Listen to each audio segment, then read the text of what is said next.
തിരുവനന്തപുരം പൂന്തുറയിൽ 3 കുട്ടികൾക്ക് ഭക്ഷ്യവിഷബാധയേറ്റു. പൂന്തുറ സ്വദേശികളായ ദീപ, സുബിൻ, സനുഷ എന്നിവർക്കാണ് ഭക്ഷ്യവിഷബാധയേറ്റത്. കുട്ടികളെ SIT ആശുപത്രിയിലേക്ക് മാറ്റി. സനിറ്റ ചേരുന്നു തിരുവനന്തപുരത്ത് നിന്ന്. സനിറ്റ, എങ്ങനെയാണ് ഭക്ഷ്യവിഷബാധയേറ്റത്? ഏതെങ്കിലും ഒരുപാട് രോഗങ്ങൾ ഇപ്പോൾ പിടിമുറുക്കിയിരിക്കുന്ന ഒരു സമയമാണ്. അതിനിടയിലാണ് ഭക്ഷ്യവിഷബാധ കുട്ടികൾക്ക് ഏറ്റിരിക്കുന്നത്. എന്തൊക്കെയാണ് വിശദാംശങ്ങൾ? പൂന്തുറയിലാണ് ബന്ധുക്കളായ 3 കുട്ടികൾക്ക് ഇപ്പോൾ ഭക്ഷ്യവിഷബാധ ഏറ്റിരിക്കുന്നത്. പുറത്തുനിന്നും ബോട്ടിൽ ജ്യൂസ്, അതായത് നമ്മുടെ ഫ്രൂട്ടി എന്നറിയപ്പെടുന്ന ബോട്ടിൽ ജ്യൂസ് കുടിച്ചിട്ടാണ് ഇത്തരത്തിൽ കുട്ടികൾക്ക് ഭക്ഷ്യവിഷബാധ ഏറ്റത് എന്നതാണ് ഇപ്പോൾ ബന്ധുക്കൾ അധികൃതരോട് പറഞ്ഞിരിക്കുന്നത്. എന്തായാലും പൂന്തുറ സ്വദേശികളായ 13 വയസ്സുള്ള ദീപ, 15 വയസ്സുള്ള സുബിൻ, 15 വയസ്സ് തന്നെയുള്ള സനുഷ എന്നിവരെയാണ് ഗുരുതരാവസ്ഥയിൽ തിരുവനന്തപുരം മെഡിക്കൽ കോളേജിൽ ഇപ്പോൾ പ്രവേശിപ്പിച്ചിട്ടുള്ളത്.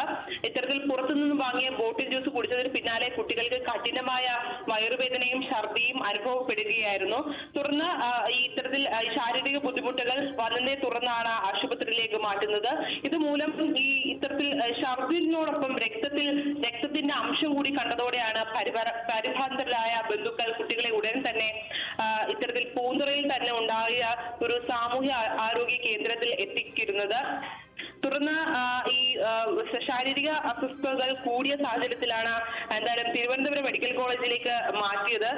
തുടർന്ന് അടിയന്തര പ്രാഥമിക ചികിത്സ നൽകിയതിനു ശേഷം ഇവരെ തൈക്കാട് അമ്മയും കുഞ്ഞിനെയും ആശുപത്രിയിലേക്ക് മാറ്റുകയായിരുന്നു. എന്തായാലും നിലവിൽ കുട്ടികളുടെ ആരോഗ്യനില തൃപ്തികരമല്ല എന്ന് തന്നെയാണ് ഇപ്പോൾ ആശുപത്രിയിൽ നിന്നും വ്യക്തമാക്കുന്നത്.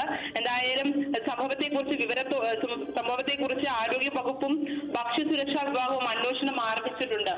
അഖില, ശരി, പൂന്തുറ സ്വദേശികളായ കുട്ടികൾക്കാണ് ഭക്ഷ്യവിഷബാധ ഏറ്റിരിക്കുന്നത്. ആരോഗ്യനില തൃപ്തികരമല്ല എന്നുള്ളതാണ് ലഭിക്കുന്ന വിവരം. സനീറ്റയാണ് തിരുവനന്തപുരത്ത് നിന്ന് വിവരങ്ങൾ നൽകിയത്.